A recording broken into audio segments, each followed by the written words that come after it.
Hello there, mister. If there's anything you want to ask, just ask Cedric. If there's anything you want doing, just ask Cedric to do it. If there's something you want fetching, ask Cedric, and he'll fetch it for you in no time at all. In fact, you only have to relax.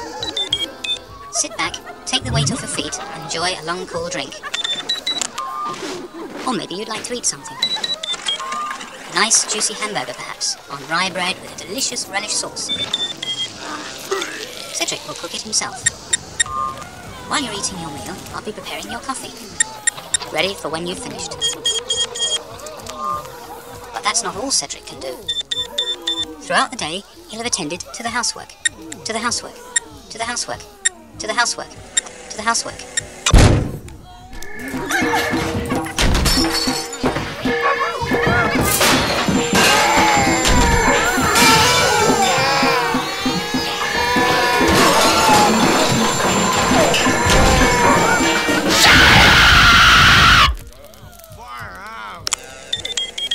Oops. Sorry about that. A small malfunction, that's all. Just the thought of all that work. Won't happen again. The malfunction, that is. Now, where was I? Tired of the everyday routine? Ever dream of a life of romantic adventure? Want to get away from it all?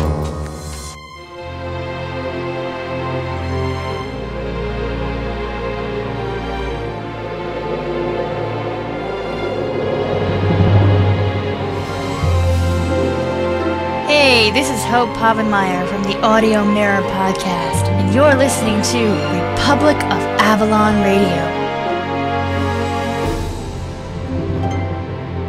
You're with the Roar.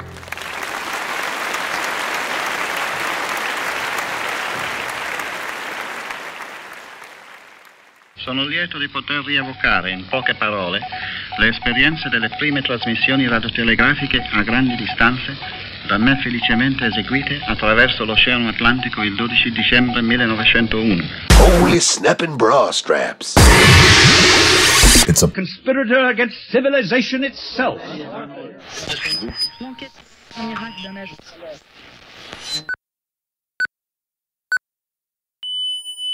Republic of Avalon Radio. It's 0 hours, Avalon Standard Time.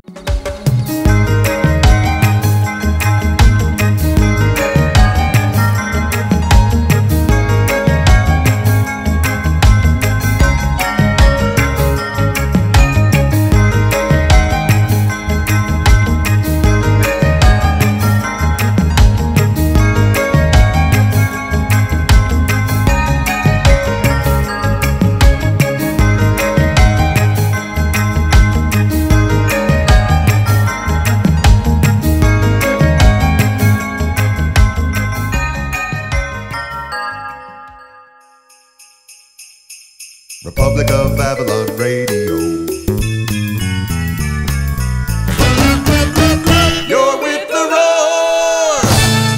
Here now is Jimmy Fidler. Republic of Avalon Radio. You're with the Roar. I'm Jim Fidler, and this is episode... What the heck is it? I'm losing track here, folks. This is just too much rest and relaxation and food and all that sort of stuff. I just don't know what's going on around me anymore. It's just all becoming too kind of comfy and cozy, and one could easily be tempted, I suppose, to not even get a show out, and that wouldn't be very good, I don't think. If we just put ourselves above all our duties and responsibilities and everything, and just lounged about and didn't think about all of you, well, that just wouldn't make us very good people, by my estimation. So here we are to prove to you our diligence. What's that old, there's an old little German adage. Ich bin Peter, du bist Paul. Ich bin fleißig, du bist faul.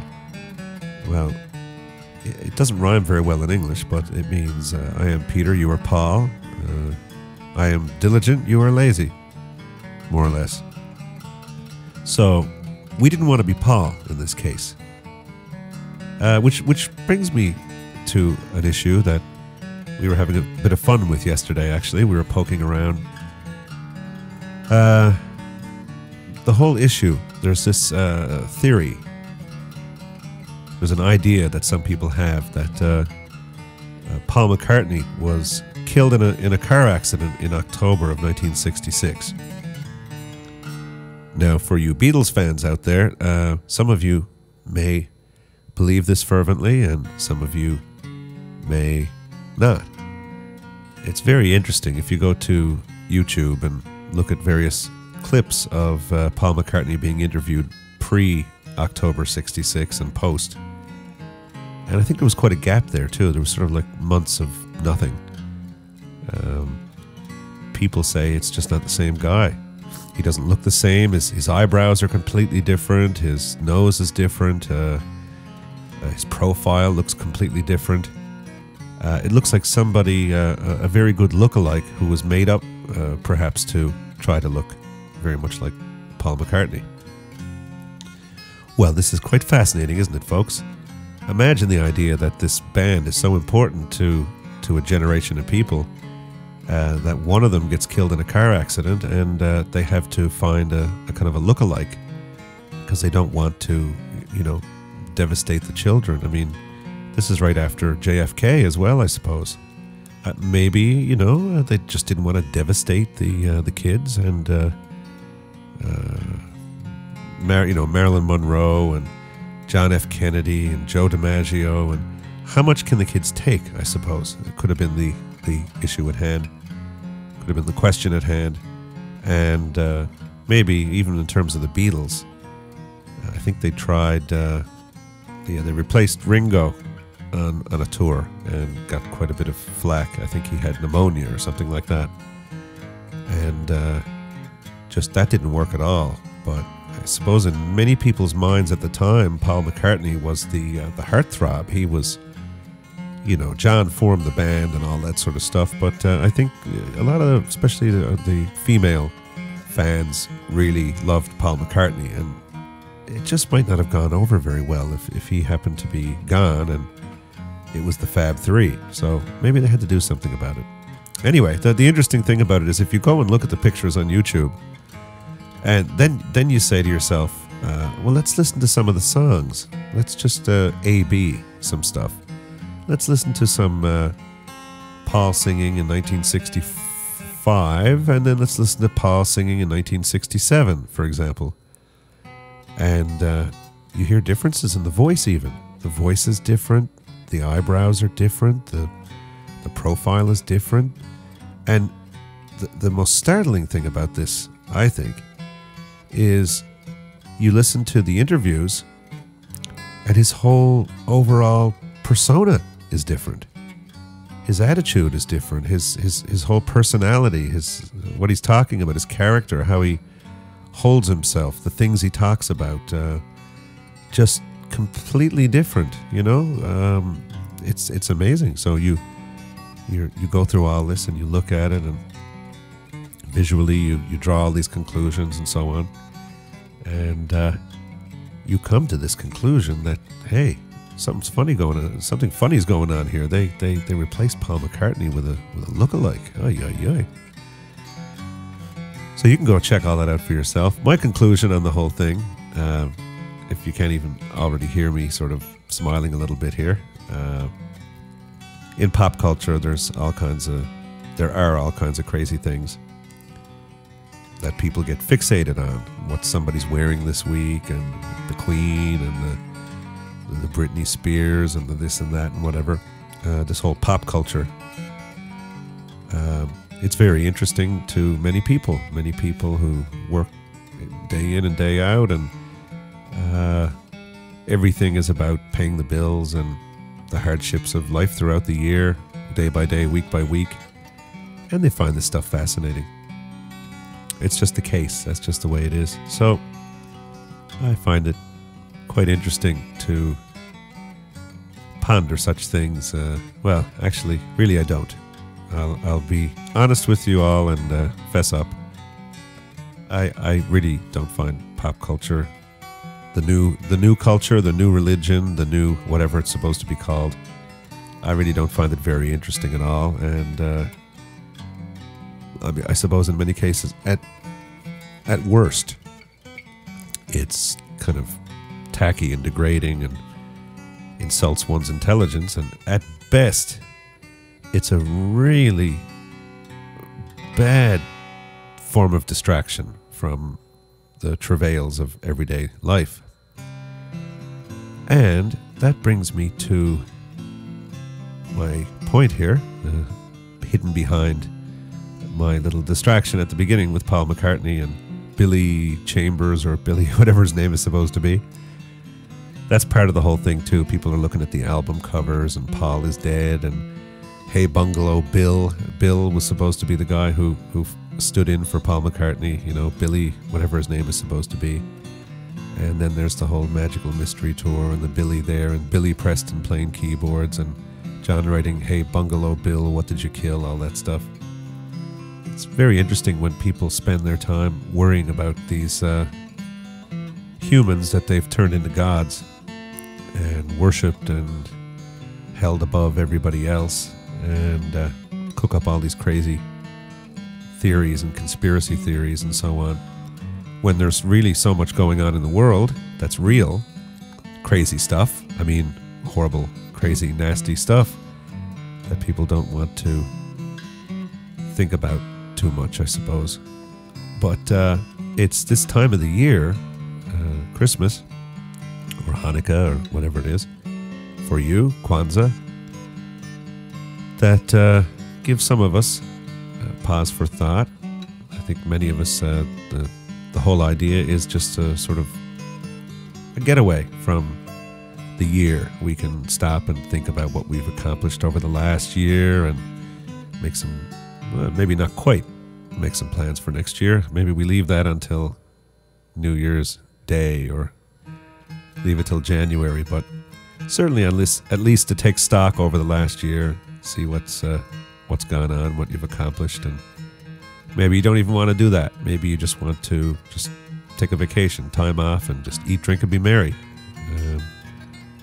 And for other people, it's a religious holiday. For some people, it's a cultural thing. For some people, it's, I guess, a lot of sadness and depression and loneliness and missing people who aren't around anymore and reflecting back on childhood Christmases and things like that. And maybe a lot of people who don't have intact families. A lot of dads missing their little girls and little boys. A lot of moms, I guess, in the same situation, although that's not as common. But it's a very interesting time of the year, to say the least. And the whole commercialization of it, I don't think anybody really likes it. I don't think anybody wants it. But everyone, I guess, knows it's there and takes it in stride as best as they can.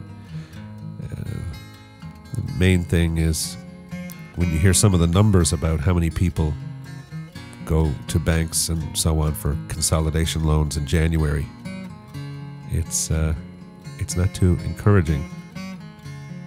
Is it really worth all of that, one might ask? Is it really worth all the Game Boys and the Wiis and the whatever? You give the kid the game and then they go and play it, and then you criticize the child for spending too much time in his room after you spend, $500 buying him something that's hardwired into his room. And sometimes maybe that wasn't the best thing to do. Perhaps we could have said, you know what, we're not going to get you this thing that wires you into your bedroom and then blame you for it. We're going to get the thing that wires you into the bedroom and blame ourselves for it. That might be an option. Instead of blaming the kid for hanging out in his bedroom too much, playing his video game or whatever. Who gave him the video game? Where did it come from? That's something we should bear in mind as well. Or maybe just not get the video game at all and spend some time with our children, hang out with them and sit around the living room, sing songs and read books together, or go walking or snowshoeing or swimming or something. It just might be an interesting alternative. If tried, it just could have some returns. One never knows. The main thing I suppose people want any time of the year, no matter what time of the year it is, the main thing everybody really wants is to not be stressed out, to not be in pain, to not be full of stress and anguish and so on. And I guess that's equated with peace or peace of mind. Like the Eagle said, you know, I got a peaceful, easy feeling. Maybe that's a song for Christmas that if you don't necessarily want to hear all the ho ho ho and reindeer and stuff like that, and you just want to kick back during this week.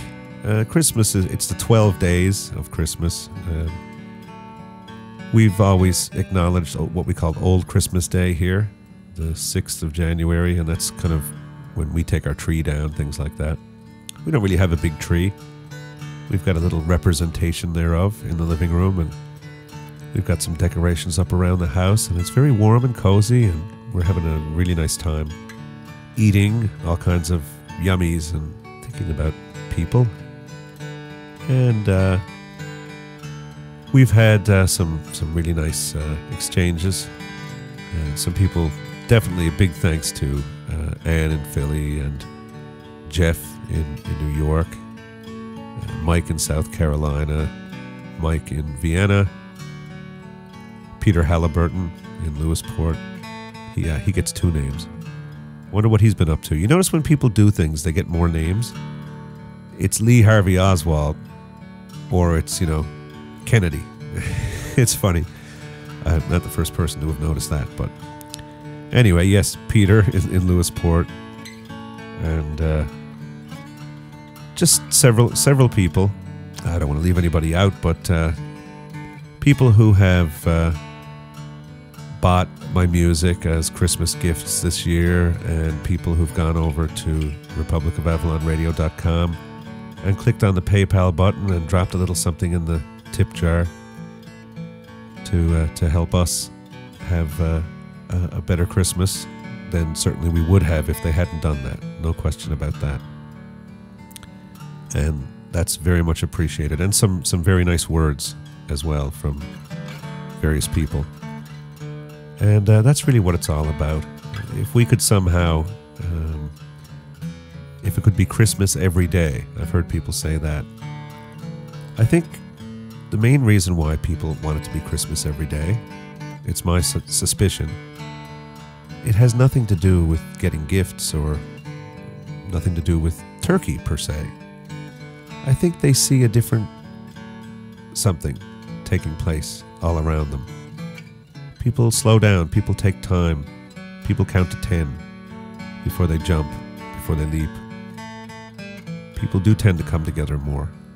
And along those lines, things do seem more peaceful. I think that's what people really, really like, and that's what people would want to see more of throughout the year. So whatever that is, I'm not a big proponent of tolerance. People talk about tolerance. We should tolerate whites. We should tolerate blacks. We should tolerate the brown and the yellow and so on. We should tolerate Jews. We should tolerate Christians. If that's as high as we raise the bar, people, I don't think that's good enough. I think we can do better than that. I think we can show whatever respect. Just realize that no matter what you have ever heard or read or seen from somebody who proclaims to be an expert and tells you that one group of people are inferior to another for whatever reason. Sometimes it can be implied, it can be positive prejudice as well. Those people are just good dancers and singers. It's nonsense.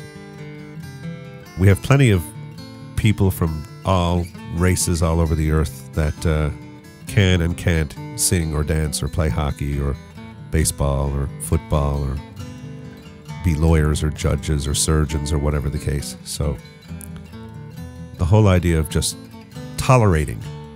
We're supposed to be going around clenching our teeth, tolerating other people who aren't like us. And I'm sure you've heard that before. Tolerance. You should preach tolerance. I'm not going to preach tolerance. I have no tolerance for the inference that I should be going around tolerating other people, or even the feeling, let's put it back on me, that the best that I can hope for in this life is for people to be tolerating me, simply because I might look different than them, or I might have some information they don't have on a particular topic, or I may be of a gender, or have some sort of physical circumstance different than them, that somehow the best we can do is tolerate each other. I would hope for more than that. And why don't I just throw out a challenge? If there's somebody that you can think of right now who you know is a good person, as I believe we're all born good. That's part of something that I've noticed as long as, in my lifetime. I have noticed a stronger tendency for people to downgrade humankind generally. Not the people who are making the mess. See, not like the big companies that are making all the packaging, but the people who are buying the thing the size of your thumb that comes in a box the size of your head. We're all supposed to run around and recycle and save Mother Earth and all that, while there's we have these big oil tankers and jets zooming around everywhere. It's our fault. We're destroying the Earth. Me and you, little people like me and you. We've got to clean up our act, that's part of it. That's part of the whole thing. So my little challenge is, if there's somebody in your life, a brother, a cousin, a friend, a coworker, anybody, it doesn't matter, who you, for some reason, there's some friction or tension, or you think that whatever they're saying, whatever they think about life or whatever is not right, or they could be a Christian and you're a Jew, or they could be right-wing and you could be left-wing, or whatever, it doesn't matter. If you can think of one person and extend some sort of something to them before this whole 12 days of Christmas are over, something, doesn't matter what it is, a box of chocolates and a little note saying, hey, how's it going? I hope you're well, something like that. And yes, I'm talking about somebody who you don't want to do this for. That's my challenge. The challenge is to you. Do you have it within you? Think of people who misunderstand you and maybe take you wrong. Maybe they don't really know you that well. They think they do, because your last name is such and such, and if your last name is that, then you must live in that part of town. You must be just like all the others, including the 3 or 4 of that family who've, I don't know, carried out some sort of illegal operations or beat people up or God knows what. Or they think they understand you because they pass you in a hall every day at work or whatever. And you know darn well that they don't understand you. They don't know much about you at all. Same goes for you with them. That's my point.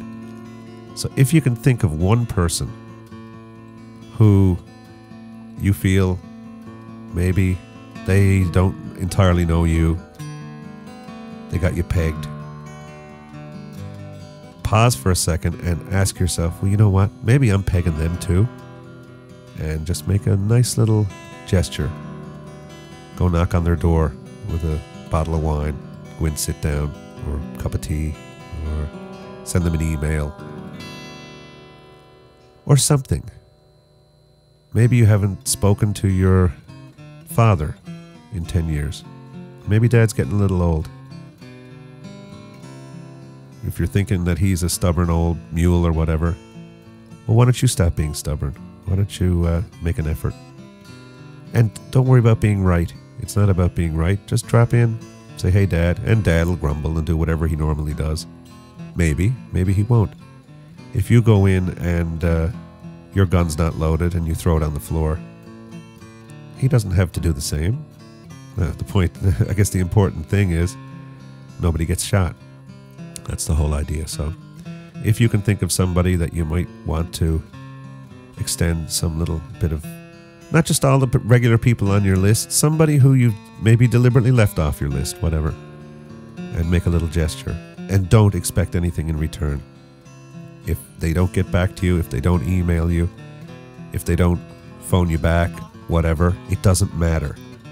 Don't let that fester. My point is, put something out good, expecting nothing in return. And then just live the rest of your life knowing that you did that. And you've taught yourself a lesson, I think. And that is somewhere maybe a step better than tolerance. I think we can go several steps above that.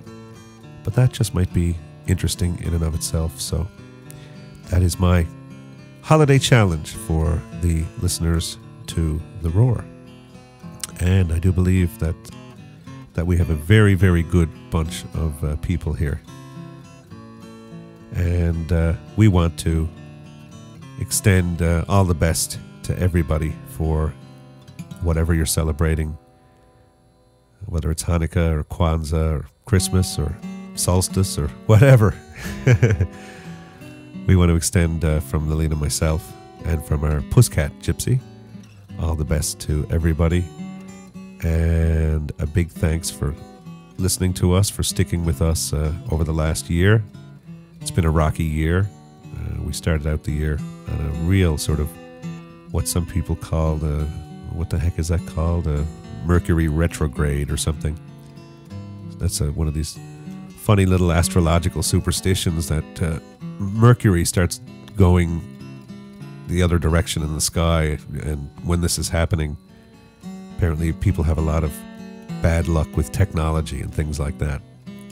And that's exactly what happened to me right around this time last year, and it went on for about 3 months of absolute agony, and it spilled over into a lot of other things, but that time came and went, and things just gradually got better over the year.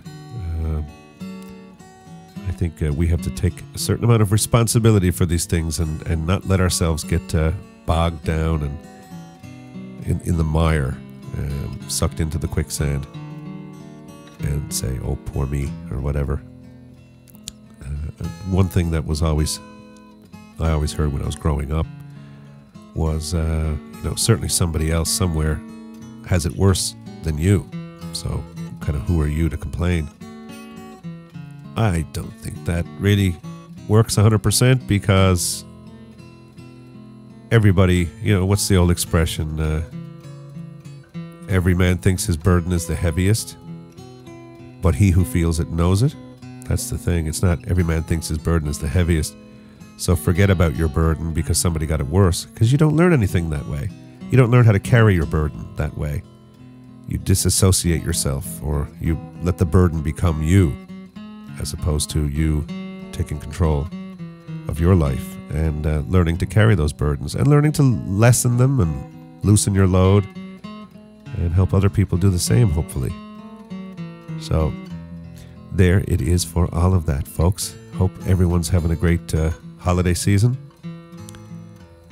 Before we carry on with our little beer-making escapades, I just want to let everybody know once again that we have the download at jimfidler.com or at republicofavallonradio.com of my little digital single that I just released. I call it Jingle Bells, Dubbin Through The Snow. And it's just a 99-cent download. Thanks to those who have gone and downloaded it, and hope that it's made things that much more enjoyable for you during the holidays. The song itself is simply about being together with friends and family and singing songs together and maybe going for a sleigh ride or whatever. That's the whole idea. And it's also not schmaltzy.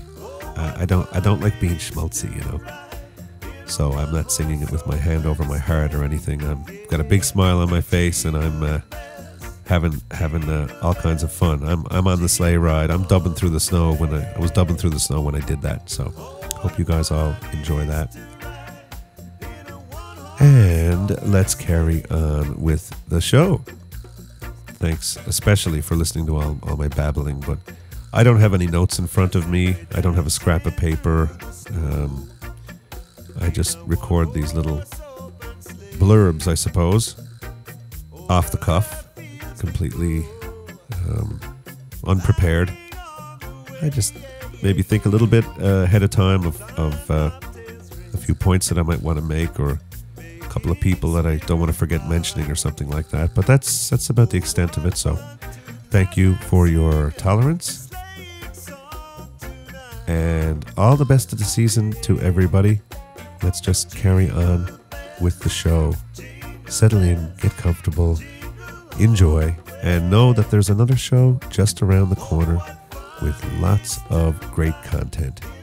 You're listening to Republic of Avalon Radio. Ho, ho.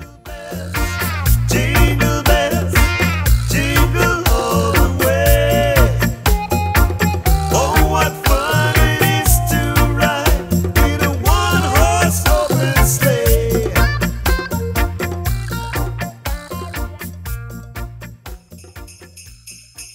Republic of Avalon Radio.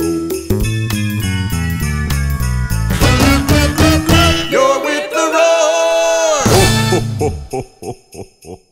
Alrighty, here we are. This is Beer Brewmeister Central. We are just engaging in the process of the Christmas/New Year's ale.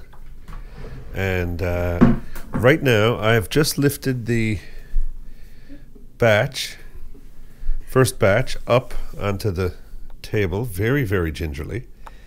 And now Lillian is placing the dooflicky, the rod, the big plastic candy cane into the thingy and getting it going. And it's going to go quite well because of gravity down into the bucket below, where we've added the sugar. And that sugar is for the purpose of carbonating the beer. What? Is something gone amok? What? Just a little. What? I gotta get the thing going, so I need to put some water in the hose again. Okay. So she's just trying to get the flow going. That's the whole idea. And we're doing 2 batches of an Irish red ale. That is the deal here. And each batch makes a roughly, I think, between 4 and 5 dozen. Now we're not going to end up quite like that because we're using all kinds of other bottles, all kinds of funky bottles. Like, is it going? Yeah. It's akin to a catheter. Yes, Has the flow begun? Yes, it has. It's flowing. It's flowing, as I thought it would. I think So just let it do its thing. you guys should put it on the chair.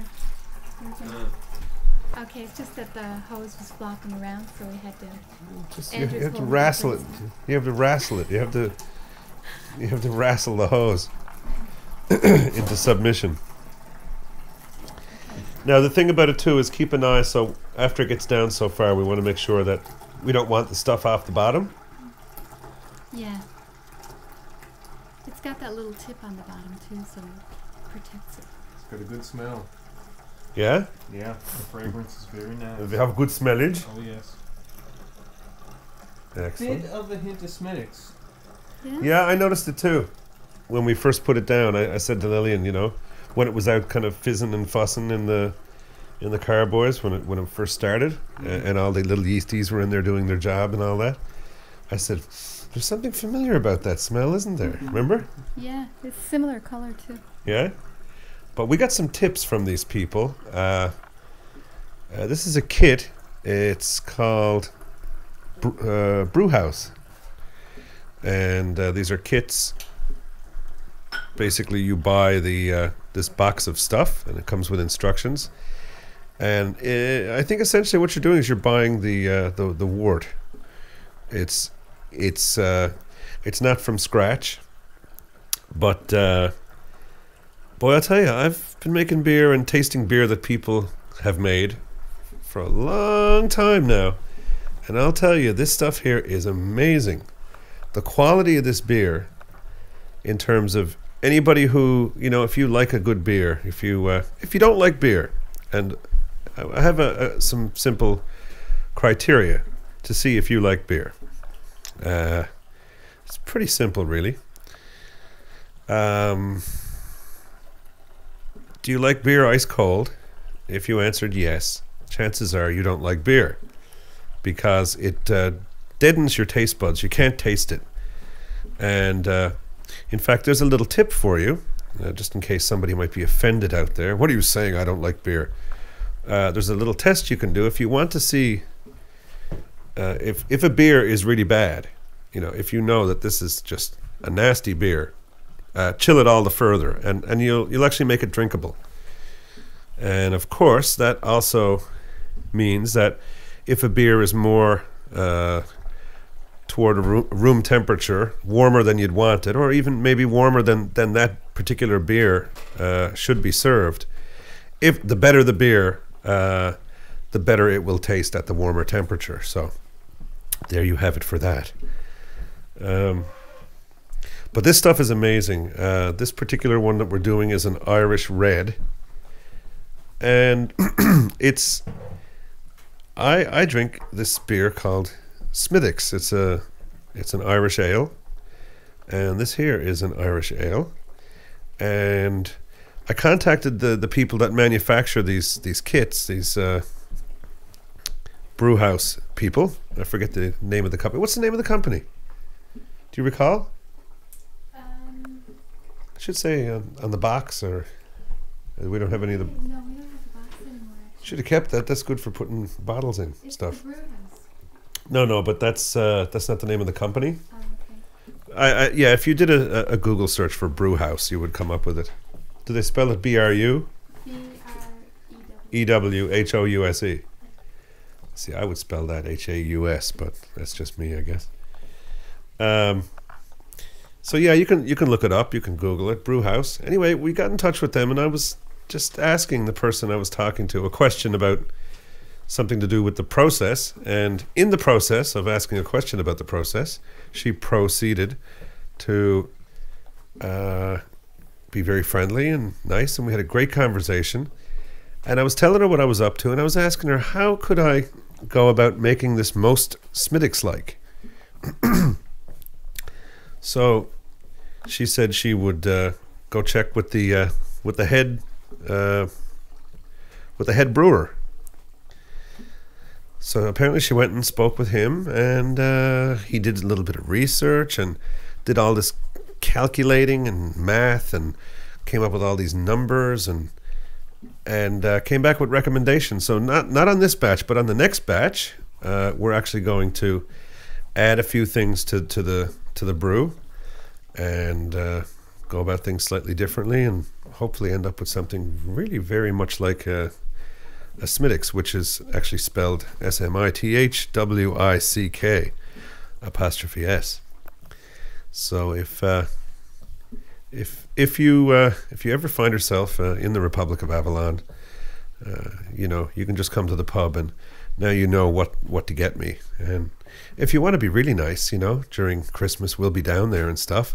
You could just call down there, and you could just buy me a pint from afar. You could be in Baltimore or Toronto or Singapore, anywhere, and you could just ring Aaron's Pub, 709. Got a country code 1, area code 709, 722-1916, as in the uprising of 1916, and just tell them you'd like to buy Jim Fidler a pint, and I'm sure they'll take your Visa or MasterCard number and write down a pint. When I come in, they'll say, Bill in Baltimore just bought you a pint, and I'll just be the happiest little Christmas boy in the whole Republic of Avalon. because I do dearly love my dark ale, and that's why we're making it. It is. Yeah, that's why I set it up that way, and that's why I suggested that you not put the lower one up on a chair. Right. That's you. I think when we were the last round, you had it up on a chair. It took ages. Yeah. So, yeah. All right, so we're going to be almost ready. How's it going? Like. Oh, it's almost to the bottom. About 3 inches left. Yeah, about 3.5. Okay, folks, have a listen here, folks.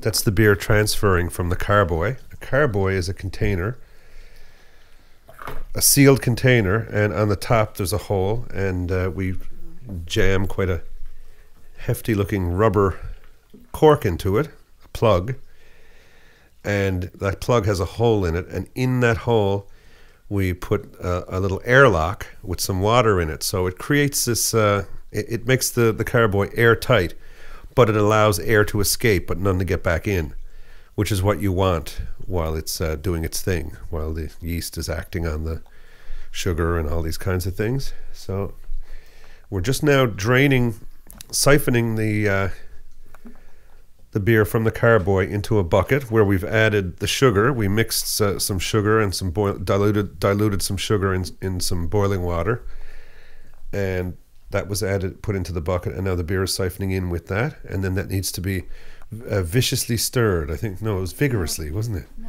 gently actually. Oh, gently? For this one. The last one was vigorous. What last one? The last time we did this, you had to stir it vigorously. Ah, okay, so my bad play on words. So, okay, you don't viciously stir it. It never said that, folks. How's it doing? Oh, great. There's about 2 inches left. Okay. Seems to be slowing to a trickle. That's just where the liquid is up higher. It's not having as much of a fall, and so there's not as much impact when it... I see. Oh, yeah. Oh, listen, folks. No. No? Okay. Listen, folks.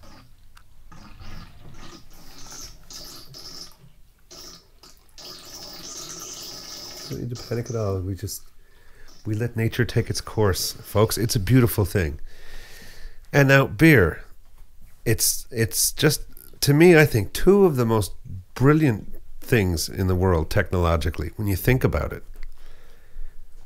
Two of the most brilliant things are bread and beer. And when you really look at it and look at the ingredients, they're almost pretty much the same thing. How's it doing? Finished. It's done? I believe it shall. I think we're good, actually. I think we're good too. Okay. Yeah. That's what's left there now, that little skin we just took off the top. Yeah. That's good. The rest is actually kind of cloudy. Yeah, we only want the clean stuff. Okay, now folks, I'm going to very, very carefully lift another carboy without budging it. So you can get move that one there out of the way. Let's get the stirring going.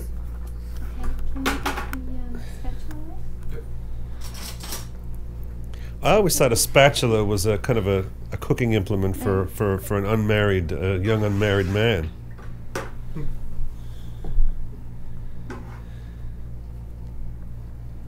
But perhaps I could have been wrong. Okay, so now we're gently stirring, right? Yeah. Round and round she goes, very gently. The whole idea, we just want to get the sugar going, the diluted sugar, through the beer, so that the beers that we bottle from the top of the bucket aren't going to be flat, and the ones on the bottom of the bucket aren't going to explode.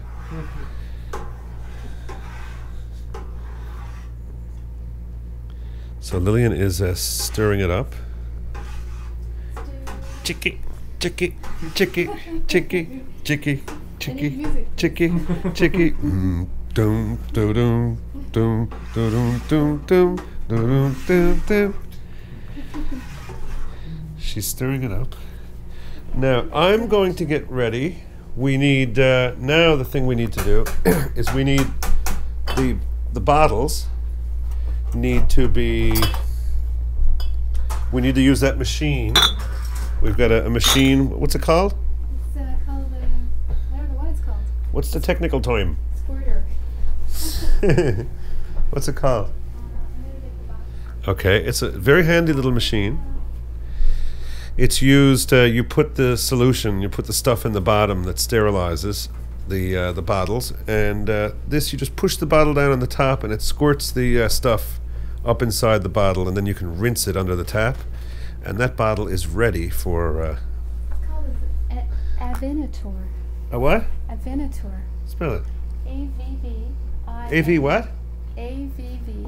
Yeah. I-N-A-T-O-R-E. Avinator? That's a bizarre word. Sounds Italian. Avinatore.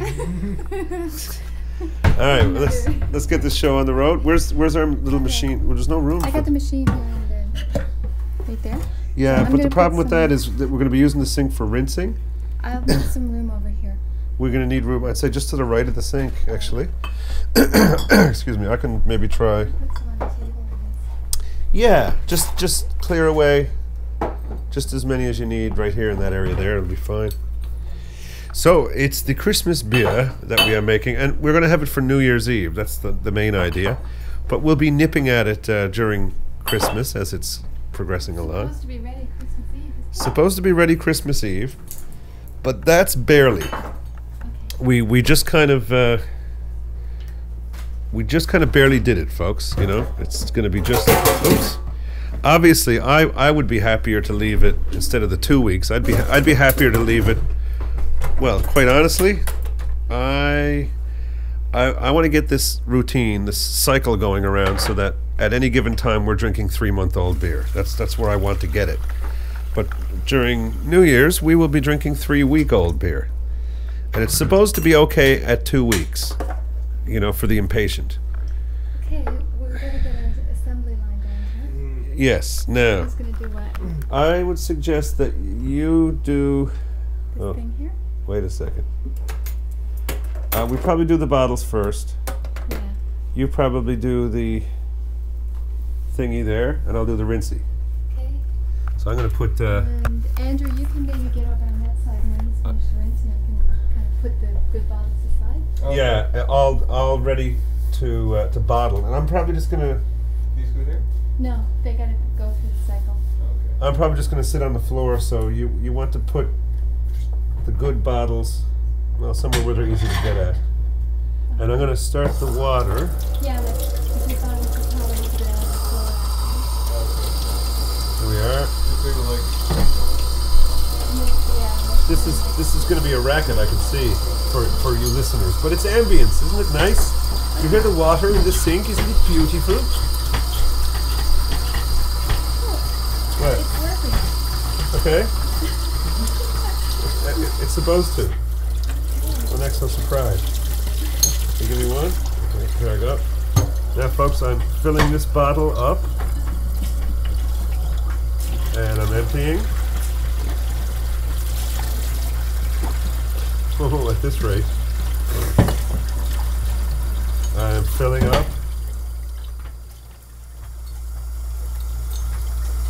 I'm almost starting to think that I should be bottling Yeah, maybe you should. at this point. Tapping, I should say. Yeah, you should be tapping and I should be bottling.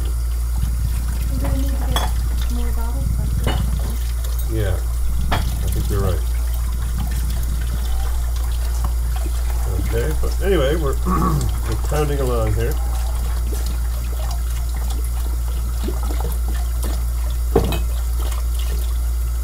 I'm double rinsing every one of these bottles, which I think should be adequate. I've got kind of like lukewarm water. Where did that expression come from? Who the heck's Luke, anyway? Somebody mediocre. Not quite hot, not quite cold. That's right. Yeah, that's to speed up the process. Poor Luke is a nice guy. He's a nice guy. I wonder if we had a boat and if it was painted green. That would be Lukey.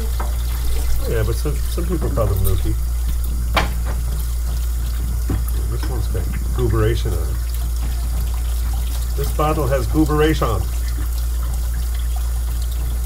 So, yeah, here we are. It's all just wonderful fun. We're sterilizing bottles and getting ready to fill them with beer. That's always nice. So usually we're pretty busy. There we go. Usually we're doing something pretty much the opposite of that.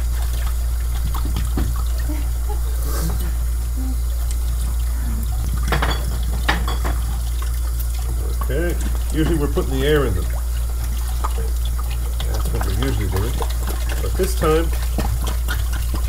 there we go. There's another brother. Oh yes, and by the way, folks, just in case you were wondering, it's my brother Andrew that I have here with us. That's partaking in the assembly line.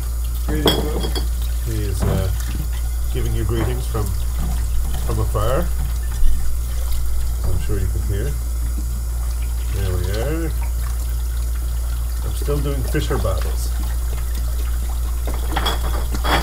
Reminds me of Fisher Fritz. I'm sure our good friend Mike Busboom is familiar with Fisher Fritz. And I believe he fishes fresh fish and stuff like that, this Fisher Fritz guy. So,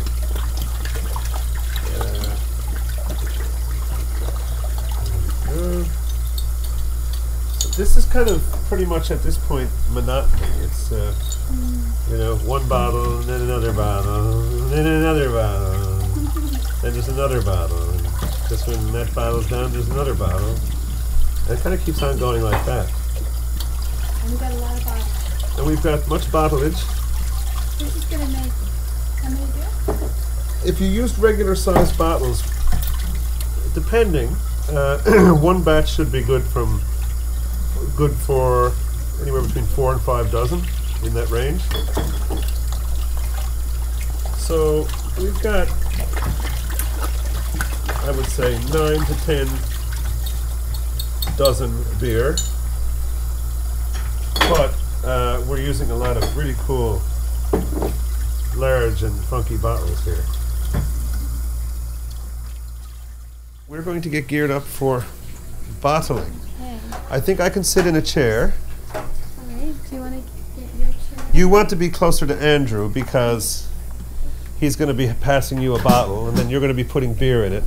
Then you're going to be passing it to me. And I'm going to be... Now, do you need caps? It'd be good if maybe I could have the stoppers here on a chair or something. Where's the bottler, the capper? And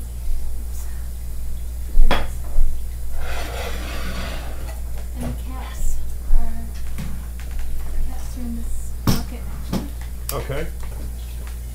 I can handle it. Okay, now I just gotta get this started. All right, Lillian's doing the first bottle. Oh, I think this would be perfect. Put this underneath, line it up, and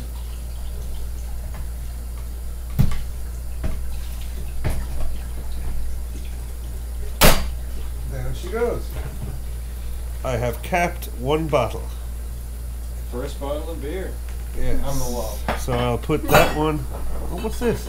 That's 13 bottles. That's not good for me. You can't put them all down the inside, can you? I suppose I could, but pretty convenient. If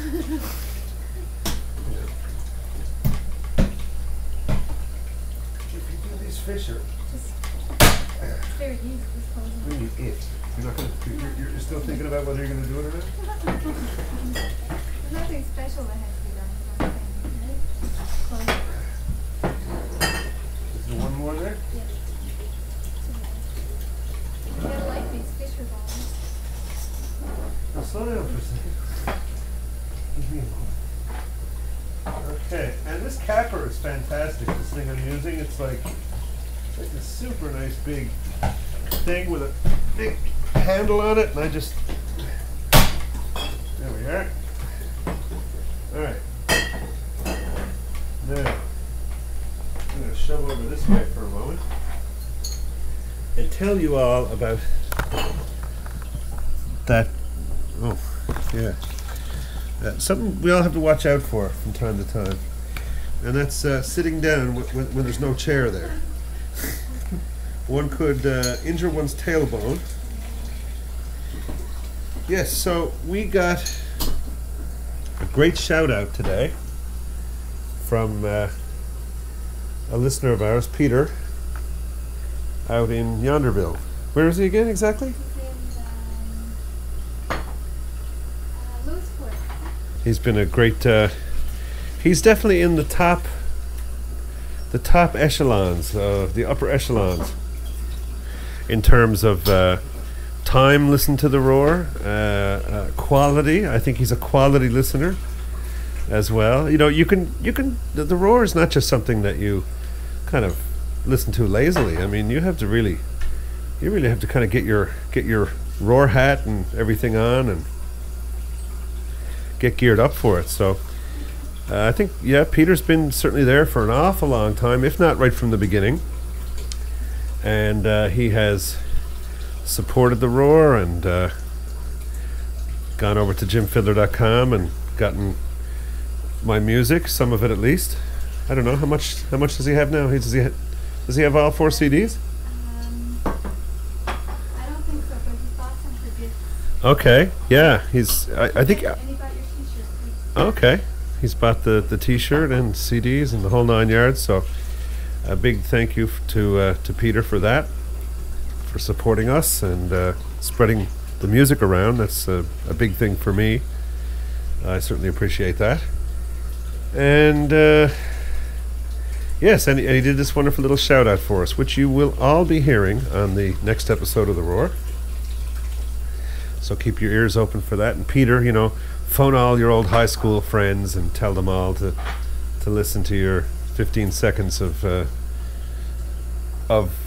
mundane. What would you call it? Not fame. What would be the Roar is kind of yeah. We're not exactly. This is not Entertainment Tonight, folks. So it was a wicked shout out. And I would definitely put out the call for Christmas. We really want to hear from you. You listening to my voice right now, we definitely want to hear from you. So send out a little shout out and say who you are, where you are, and just send a little whatever greetings you might want to send to your fellow Roar listeners, or to somebody perhaps who maybe doesn't listen to the Roar yet, and you'd like to send a little shout out to them in a special kind of way. And then you could just simply send them a link and they could listen to the next episode and hear you sending the shout out to them. That might be a nice little surprise for somebody. You want to do something a little different, something a little special. Aye. And of course, if you're on Skype, all you have to do, you might run the risk of reaching us. We might answer because what used to be the Roar line is actually our Skype number that we use all the time now. So if you look for Republic of Avalon Radio, all one word, that will be your way of reaching us. And if I happen to pick up the phone and say hello, then I'll be more than glad to talk to you, and then I'll hang up and you can call back and I'll oh, actually, in Skype, no. What you should do is if you put in Republic of Avalon Radio, and there it is, then you right-click on it, and there's a thing there where you can send voicemail, I think it's called, something like that. So send us a voicemail. That's the best thing to do. Instead of calling Republic of Avalon Radio in Skype, right-click on it, and you get the contacts menu, and just choose send voicemail, and that will do the job. So back to the beer making here. How are we doing? You're doing good. Are you ready for me to get back into action and stop jabbering? Yes. Okay. Here I go. I am reassuming my position. And I'm back in the...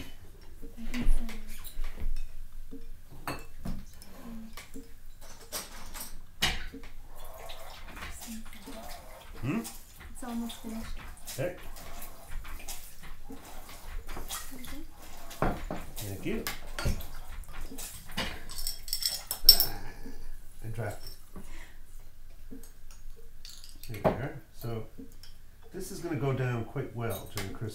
eh?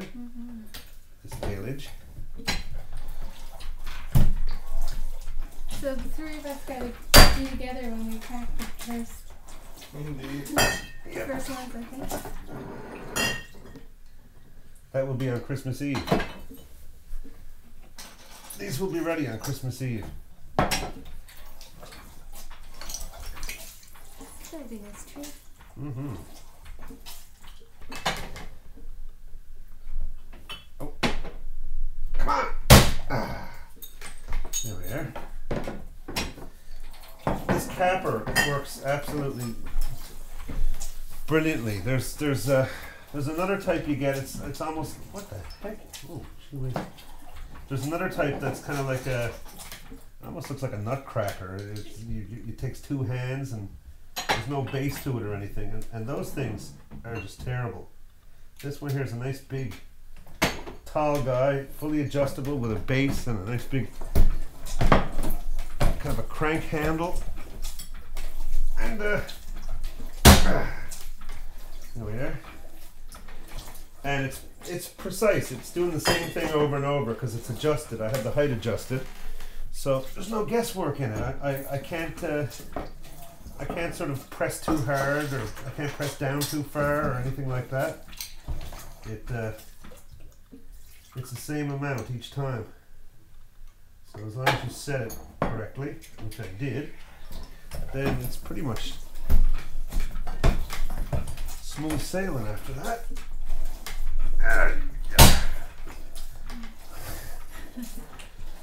Okay. He didn't stick on. Okay, good.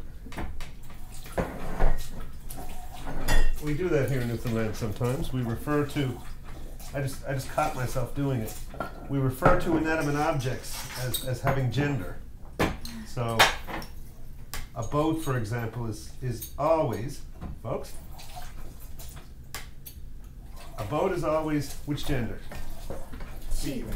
Huh? She. Female. Always female. Yeah. Always female.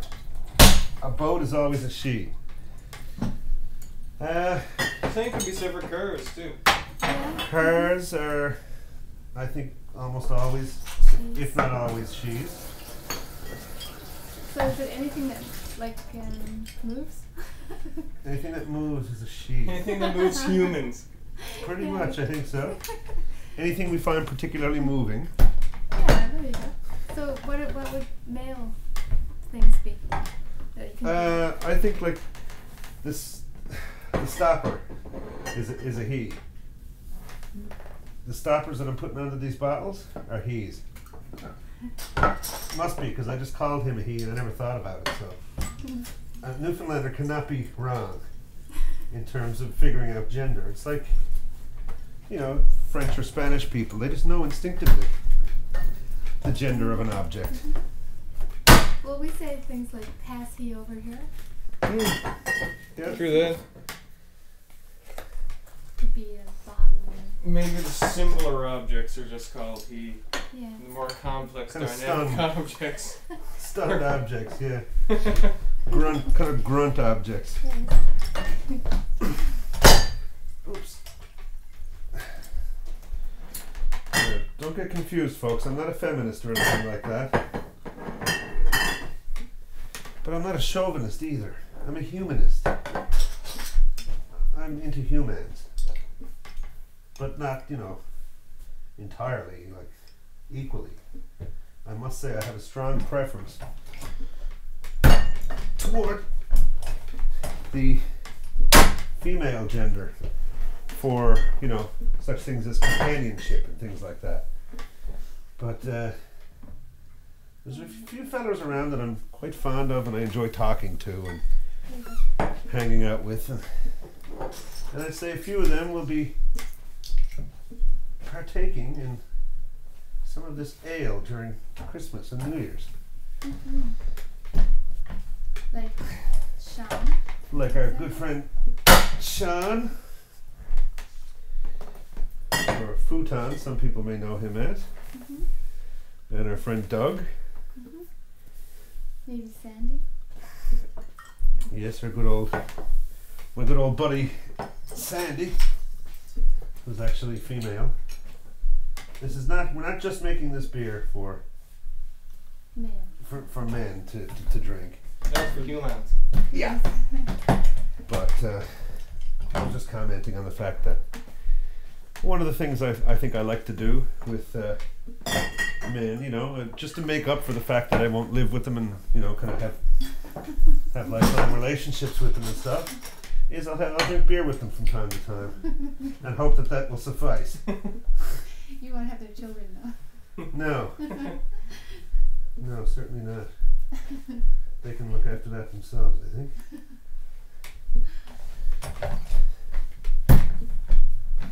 We're getting down there, I think. Like, keep your eye on the funnel. And make sure you're not putting too much in. Like you're filling them up. How much? Well, I'd say there's about.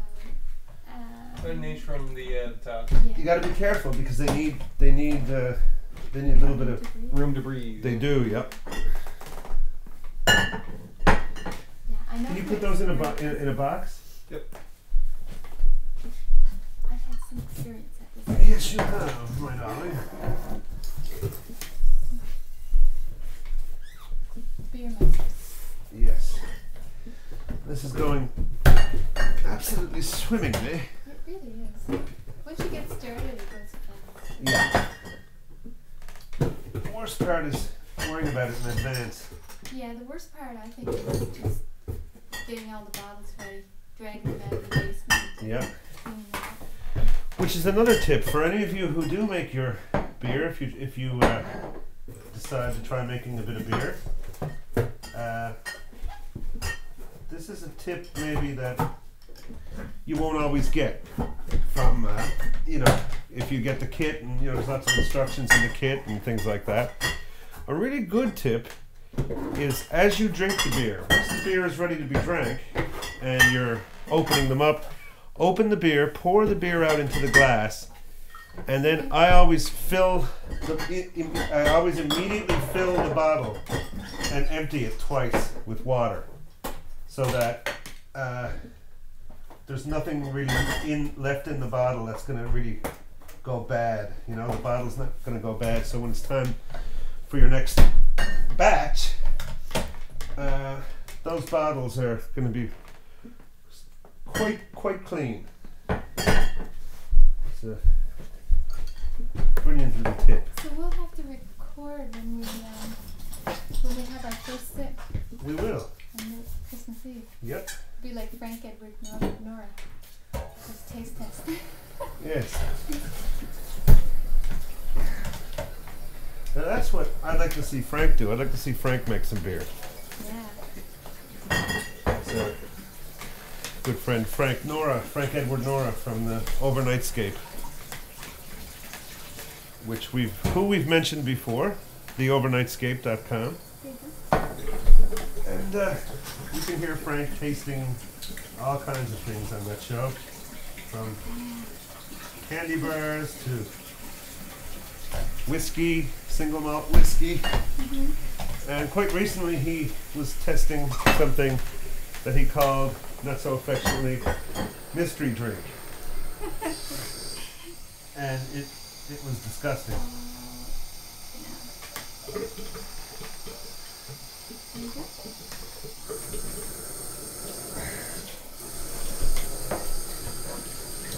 I can't remember what he had in it, but it was nothing I would have been interested in the slightest in tasting. But I had a good chuckle out of listening to him doing so. Oh, it was funny. I think he was getting a little tipsy too. You think so? I think that sounded pretty strong, everything that he had mixed together. Alright. Another one coming? Hold on. I'm right down at the bottom here, so... The bottom of? The bottom of the bucket. Oh, really? How much is left? Not very much. I'm trying to get the last bit out. And I've got a Kumbaka bottle here, so you could probably take a break there now for that. What? You could probably take a break if you like. Okay. Now, this is all fine to go in, of course, so you can tip the bucket up a little bit if you need to, and that kind of thing. You think you're going to fill it? Maybe you should have used. Maybe you should have used the Smittix bottle. You think? Do you think? I don't mean. I don't mean generally. Because I know you think. I've caught you doing it before. All right. Do you want to put these away? Like box these guys up? Yes. Ooh, they're all nice full sounding beers now, folks. We like it. So the album is coming along extremely well. I've gotten to the point where I unless something pops up, which you never know, it very well could. I could write a new song, and God knows what's going to happen. But the concept of the album, the sort of much of the graphic design, and the conceptually, the number of tracks, the whole overall idea, it's all come together. It's a done deal, and so now, there we go. So now it's just a matter of putting down the finishing tracks. I don't have any of the vocal tracks done. You know, I've just been recording bed tracks, bass and drums, and what the heck did I?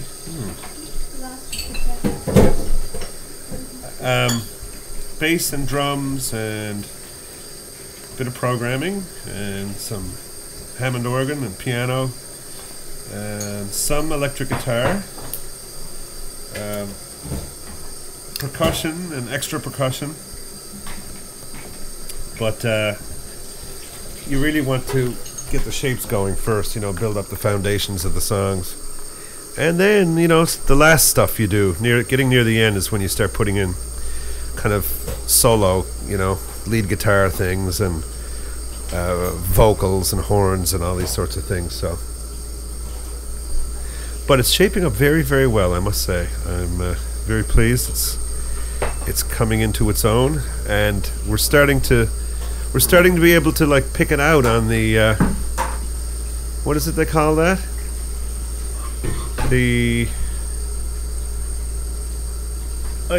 What is that?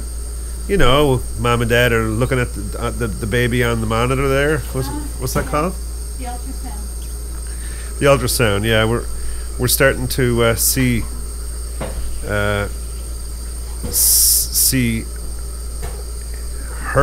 him. I don't know. I think this one's a him. We're starting to see him. Midnight Rover was a she, but I think this one is a he. Anyway, it doesn't really much matter. And and the name of the record finally has firmed up. The name of the album, the CD, whatever, is Reality Time. So there we have it. It has shape, it has scope, it has little toes and fingers and legs and arms and all these things. So that's coming along really well. And I think we will leave you at this point, because all we're going to do now is kind of repeat what we did just then. We had 2 batches that we made at the same time, and we've just completed the bottling of the first batch. We're going to carry on now and bottle the second batch, and listen up for the next episode, in which we will actually taste it for you and let you know what it's like. So we'll catch you later, eh? You hoser. All you hosers out there, we'll catch you later, eh? So take off. Hi, this is Kevin Doucet, and you are with The Roar, Republic of Avalon Radio.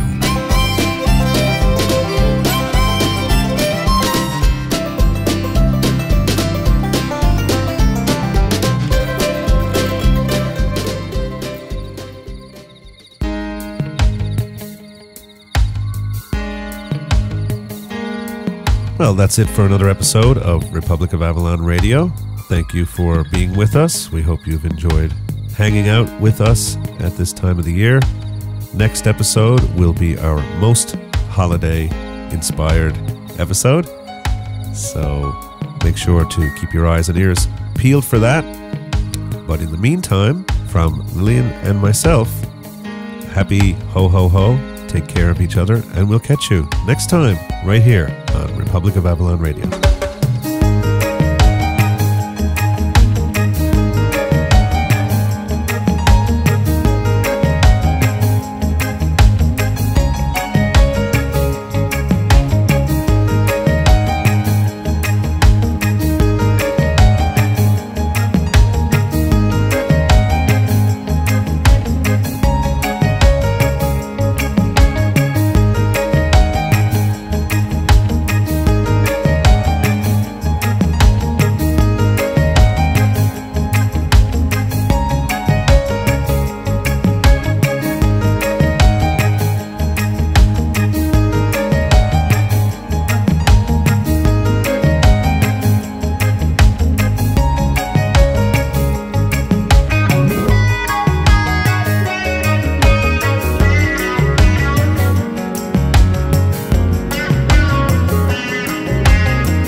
A Root Cellar production.